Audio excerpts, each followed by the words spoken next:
سورۃ الرحمن، یہ سورت اپنے مزاج اور مطلب کے اعتبار سے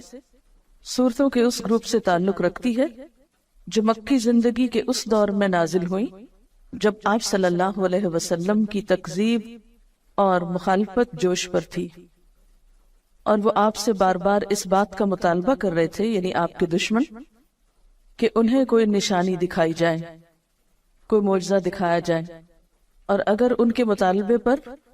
معجزہ یا عذاب نہیں آتا تو پھر وہ محمد صلی اللہ علیہ وسلم کی دعوت کو نہیں مانیں گے، اور اگر دنیا میں عذاب نہیں آتا تو اس کا مطلب یہ ہے کہ آخرت میں بھی نہیں آنے والا۔ اس کانٹیکسٹ میں یہ سورت نازل ہوئی۔ اس سورت میں ایک آیت فَبِأَيِّ آلَاءِ رَبِّكُمَا تُكَذِّبَانِ کی بار بار تکرار ہوئی،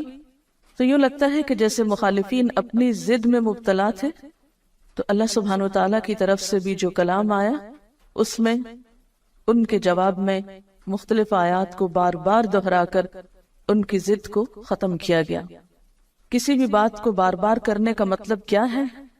کہ مخاطب کو وہ حقیقت اچھی طرح سمجھا دی جائے،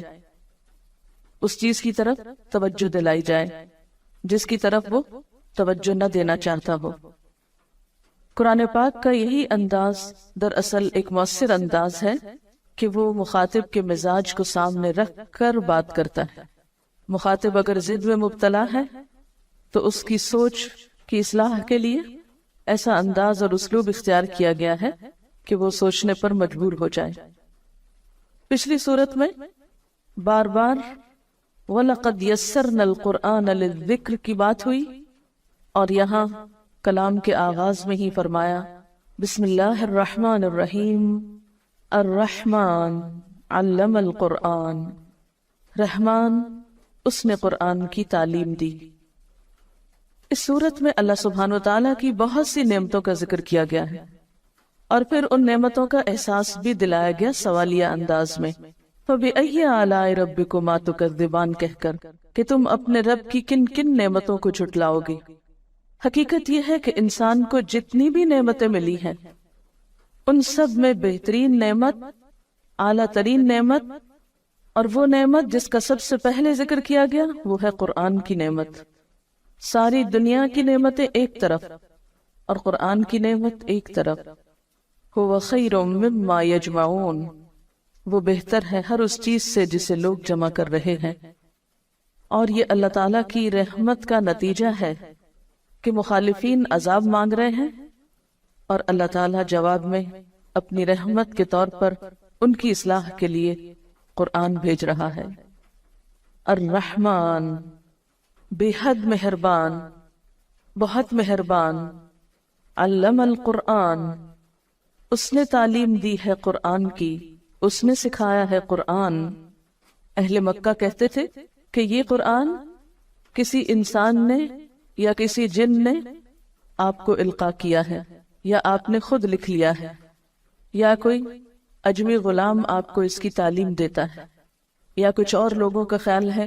کہ اہل کتاب کے علماء سے آپ نے شاید کچھ سیکھ لیا۔ فرمایا نہیں، کسی سے بھی کچھ نہیں سیکھا۔ علم القرآن، یہ قرآن رحمان کی تعلیم ہے، رحمان نے سکھایا ہے۔ اللہ تعالیٰ نے اسے نبی صلی اللہ علیہ وسلم کو سکھایا اور بذریعہ جبریل امین سکھایا، جس کا ذکر پیچھے سورۃ النجم میں گزرا، علمہ شدید القوا۔ اور پھر آپ صلی اللہ علیہ وسلم نے صحابہ کرام کو سکھایا، اور اس سے یہ سلسلہ چل نکلا جو آج تک باقی ہے اللہ کے فضل سے۔ تو قرآن کی تعلیم دینا ایک بہت اعلیٰ درجے کا کام ہے جسے رحمان نے اپنی طرف منسوب کیا۔ الرحمن علم القرآن، اللہ تعالیٰ کی صفات میں سے بہترین صفت اس کی صفت رحمت ہے، اور اس میں بھی مبالغے کا صیغہ رحمان ہے، تو یہ اس کی رحمت ہے کہ اس نے اس کی تعلیم دی۔ اسی لیے بندوں میں سے بھی بہترین ان کو قرار دیا گیا جو قرآن سیکھیں یا سکھائیں۔ گویا جو شخص یہ چاہتا ہو کہ اس پر اللہ کی رحمت نچھاور کی جائے، اللہ تعالیٰ کی رحمتوں کو پائے،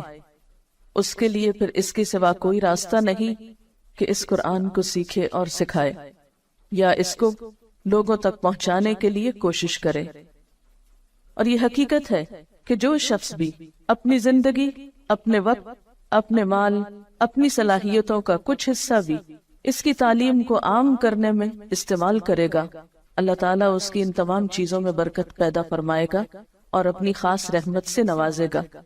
اور علامہ کا لفظ باب تفعیل سے ہے، جس کے معنی میں آہستہ آہستہ بتدریج ایک چیز دینا ہوتا ہے، یعنی قرآن پاک یک بارگی نہیں اتار دیا گیا بلکہ تھوڑا تھوڑا کر کے اتارا گیا۔ اور ویسے بھی قاعدے کے مطابق باب تفعیل جو ہے یہ متعدی ہوتا ہے، جس کا معنی یہ ہے کہ اس کے پھر دو مفعول ہوں گے۔ پہلا وہ علم جس کو سکھایا جائے، یعنی پہلا مفعول، اور دوسرا وہ شخص جس کو سکھایا جائے۔ تو یہاں پر علم القرآن میں پہلا مفعول تو قرآن ہے، یعنی قرآن کی تعلیم دی، اور دوسرا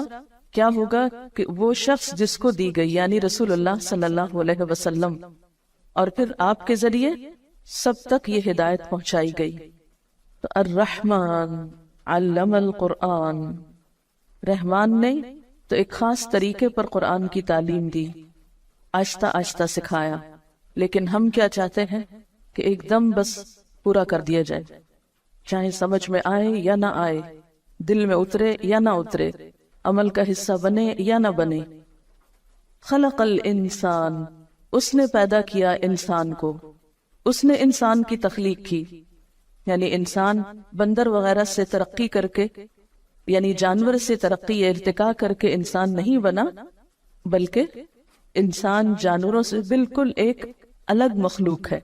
مستقل مخلوق ہے۔ خلق الانسان، اس نے انسان کی تخلیق کی، یعنی انسان بطور انسان ہی پیدا کیا گیا، پہلے وہ جانور کے طور پہ نہیں پیدا کیا گیا۔ اور یہاں انسان کا لفظ بطور جنس استعمال ہوا ہے، یعنی سب انسان مراد ہیں۔ یہاں پر اللہ تعالیٰ کی تخلیق کی صفت کا ذکر کیوں کیا جا رہا ہے؟ اس لیے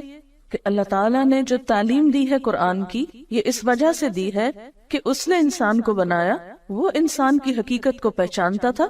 اس کی ضرورت ہدایت کو بخوبی جانتا تھا، اور اس ضرورت کو پورا کرنے کے لیے اس نے قرآن کی تعلیم دی ہے۔ اور آپ دیکھیے کہ جو خالق ہوتا ہے وہ مالک بھی ہوتا ہے، تو جو مالک ہوتا ہے اس کے ذمہ ہوتا ہے کہ مملوک کو کام بتائے کہ اسے کیوں بلایا گیا، کس کام کے لیے بنایا گیا۔